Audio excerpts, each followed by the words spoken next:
doctor Vicente Vargas con nosotras. Acaba de llegar la doctora Vanessa Espaillat, y que viene muy de la mano este tema con Vicente. Vicente está manejando y está invitando, Vanessa, a un taller de autoestima en adolescentes. Estábamos hablando de nosotras las mamás.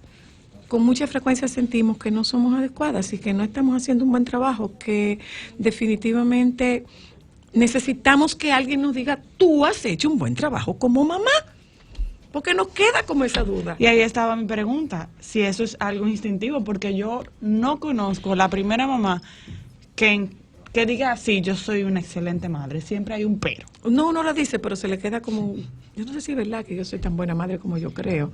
Entonces, Vicente, hablábamos de ese colocarnos en o sea, tú buscas comunicación asertiva en ellos, pero la comunicación asertiva no hace mucho si no hay un trato empático de parte de los padres sin perder la autoridad. Sí, es como tú dices, pero sobre todo los padres necesitan trabajarse la asertividad de ellos mismos. Okay. Porque los padres, como te decía, en esa responsabilidad que tienen con los hijos, muchas veces no manejan los límites adecuadamente con los hijos, y los hijos lo perciben. Los hijos le dicen: mami, es que tú te metes mucho en las cosas, mami, es que tú no me dejas que yo te diga las cosas. Y la más de las veces sí es cierto, porque en esa preocupación que el papá y la mamá tienen de hacer su trabajo y de hacerlo bien, muchas veces entonces pasan los límites. Entonces el padre entra en la confusión de: ¿se lo debo decir? ¿No se lo debo decir? ¿Me meto o no me meto? ¿Le opino o no le opino de eso? Lo que pasa es que muchas veces los padres se confunden y quieren convertirse en amigos de los hijos. Y sí. Y un hijo lo que necesita es un papá o una mamá, no necesita un amigo. Por eso es importante lo que te decía, que los padres trabajen el tema de la asertividad. Es muy importante, no solamente la empatía. Regularmente los padres suelen tener empatía con los hijos, más que los hijos con los padres. Lo que no saben es cómo comunicarla. Lo que muchas veces los padres no tienen es la asertividad para hacer su rol y hacerlo de una manera adecuada, que no le afecte la confianza en ellos mismos, su valoración. Sobre todo, que en cada etapa el niño va teniendo necesidades y dejando de tener necesidades. Así es. No es lo mismo el niño en el vientre, que el niño recién nacido, que el niño que ya camina y controla los esfínteres, que el niño que camina en la casa y no sabe lo que es peligroso, que el niño que ya sabe lo que es peligroso pero que tiene que ir a la escuela, que ese adolescente que desarrolla ahora un cambio hormonal en su cuerpo, de ese adolescente que tiene que aprender a manejar su libertad, que tiene que aprender, no que la sabe manejar, que tiene que aprender a manejarla. Que ese adolescente que ya aprendió a manejar su libertad y tiene que asumir ahora otros roles en la universidad o roles de adulto. Fíjate que ese hijo nunca es el mismo hijo. Y los papás a veces no nos damos cuenta que nuestro hijo vino cambiando.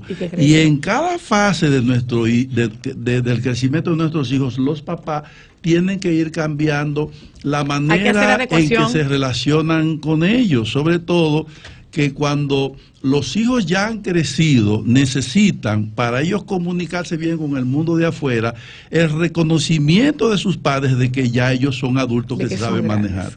O sea, fíjate que son diferentes etapas, pero a veces los papás no hemos hecho el giro. A veces los papás siguen viendo a su hijo como si fuera pequeño. Chiquito. ¿Cómo tú ves a Ámbar? Uf, muchacho. No, ya yo la veo grande. ¿Ya tú ves a Ámbar grande? Ay, ya yo estoy empezando. No, yo la veo grande. Terapia. Yo la veo grande, pero me pasa, mira, a propósito de eso, justo de eso tratábamos. A razón de la visita también de Vanessa. Hoy nosotros queremos tratar ese tema, que es el tema límites y violencia. ¿Qué está pasando? Hay una noticia que tiene Diario Libre, que habla que en materia de seguridad, el año 2018-2019, en las escuelas, la seguridad reprobó. Entonces, estos muchachos, habíamos hablado de que no tienen consecuencias. Al no haber consecuencias, pues yo voy a hacer lo que a mí se me pegue mi regalada ¿Qué gana. pasó con la profesora y la silla? Porque No. vimos el video, pero nadie ha Entonces, sabido qué se hizo con esos estudiantes. Es un poco sobre eso, Vanessa, y un poco lo que plantea Vicente. Ciertamente, hay papás que no se atreven a ponerle un límite a un muchacho. El problema está que a veces hay papás que no están, porque tienen que estar trabajando el día entero fuera de la casa, por la situación económica que se vive en este país.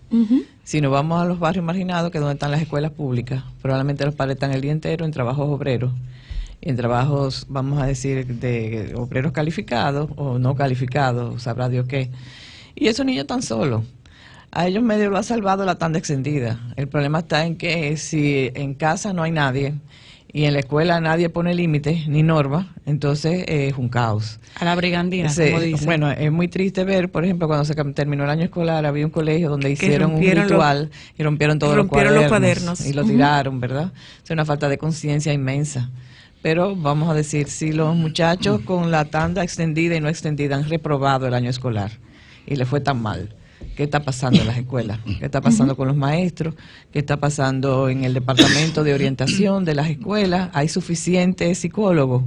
¿Hay suficientes psicólogos entrenados para todas las necesidades que hay? Si tú tienes un psicólogo por escuela, eso no da abasto. Pero claro que no. ¿Tú ves? Tú claro que a lo más seguro va a haber necesidad de un psicólogo por nivel. Del propio psicólogo, además. Entonces, tienen que haber, vamos a decir, un departamento de orientación bien formado para poder apoyar a hacer escuelas de padres, para poder hallarle a los padres las herramientas que le faltan para poder educar a sus hijos de manera asertiva, como decía el doctor Vargas. Si el padre no sabe hacerlo, ¿con quién lo va a hacer? Y si en la escuela no ponen límite, no hay norma, no hay consecuencia por una mala conducta, entonces eso, vamos a decir, se expande como una onda expansiva. Porque si hay una situación grave y no pasa nada, pues van a pasar muchas más, que fue lo que hablamos aquí. La última vez que yo vine, eso fue lo que hablamos. Claro. Y de ahí en adelante pasaron muchas cosas más. Sí, a eso voy. Hay un cambio en la conducta de los adolescentes, o en la conducta de los escolares. Mira porque, lo que pasa. porque ¿qué estamos viendo? Nosotros estamos viendo que hay un apuñalamiento de un muchacho en la escuela, de que dos muchachas se entran a golpe, que matan a una compañerita, de que hay escenas sexuales que nos comparten en distintos videos. Violación de una menor. Hemos visto lo de que el ritual de romper los cuadernos y tirarlos. Muchachos que se suben en el techo de una escuela para escaparse. Los que pelearon porque no querían llegar tan temprano al colegio. Exacto. Recuerda eso. ¿Qué está pasando? Bueno, la sociedad está igualita. Tú sabes que es así. La escuela es un reflejo de lo que es la sociedad. Decía Bourdieu, que es un sociólogo francés, que si tú quieres conocer lo que está pasando en un país, vete a la escuela, porque un aula es una microsociedad.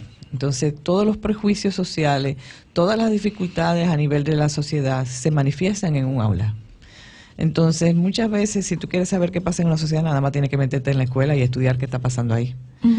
Entonces, muchos maestros no saben poner límites de manera asertiva. A veces son muy autocráticos o a veces son muy permisivos. Entonces, tú tienes que tener en una escuela una formación de maestro constante, continua. Trabajar con el ser del maestro.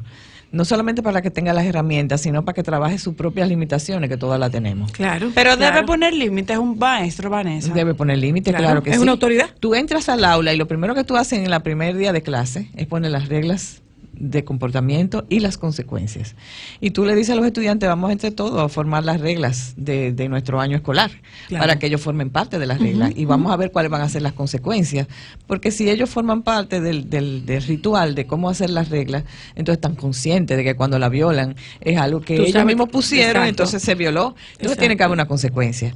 Las consecuencias deben estar establecidas por el centro escolar y todos los maestros están de acuerdo, porque ¿qué pasa? Si en un centro escolar hay maestros que están de acuerdo y otros que no, y entran al aula y te dicen que no están de acuerdo con las reglas de la escuela, eso tú estás invitando a los muchachos a que violen las reglas de la escuela. Claro. Entonces, si usted no está de acuerdo con las reglas de la institución donde usted está trabajando, busque otra institución. Porque usted puede no estar de acuerdo, está perfecto, pero no, vamos a decir, hable mal de su institución en las aulas, porque eso es como un padre y una madre que no están de acuerdo y delante de sus hijos discuten y los hijos no saben a quién seguir. ¿Para dónde me voy? Entonces, las reglas, las normas deben estar bien establecidas en la institución, los maestros saberlas, apoyarlas, y que si hay una violación a esas reglas, tiene que haber consecuencia inmediata. Claro. No mañana ni pasado, es inmediata. Y una consecuencia que sea educativa, porque las consecuencias no se hacen por venganza. Ahí voy, con relación a esta propuesta que está haciendo Vicente, Vicente tiene una oferta de un taller de autoestima para adolescentes, pero es que estos muchachos que vengan a este taller de autoestima, lo mismo que estos muchachos que van donde ti como terapeuta especialista en infantil y adolescente, entre otro tipo de especialidades, pues que este muchacho no sienta que es porque me están castigando, o sea, como yo te voy a castigar y te voy a mandar al curso de donde Vicente a ver si tú te arreglas. No. O como yo no puedo contigo, tú vas para donde el psicólogo porque yo no puedo con este muchacho. Y te comentaba la otra vez que vine que, por ejemplo, si tú tienes un grupo de padres que tienen hijos que ellos no pueden controlar, si tú no ayudas a los padres A controlar al hijo. si tú no le das herramientas, si tú no le ayudas a ver, vamos a decir, cuál es su historia de vida y por qué o son permisivos, son muy autocráticos, porque es que eso es el trauma se recicla y se pasa de generación en generación. Claro. Si fueron duros conmigo, yo seré duro con mis hijos. No O sé permisivo, hacer otra cosa. me puedo ir a un extremo, a otro. Pero todo eso son traumas no sanados. Si yo no trabajo, por ejemplo, con los padres que tienen hijos con problemas de conducta grave, ¿verdad? Entonces el hijo no va a variar la conducta. No puede. Porque si este papá es un papá que está, vamos a decir, trabajando con el cerebro reptil, quiere decir que está activado todo el tiempo porque tiene miedo, porque quiere que sus hijos sean buenos, porque no tiene tiempo, porque no tiene dinero, porque tiene problemas, porque tiene 20,000 cosas arriba.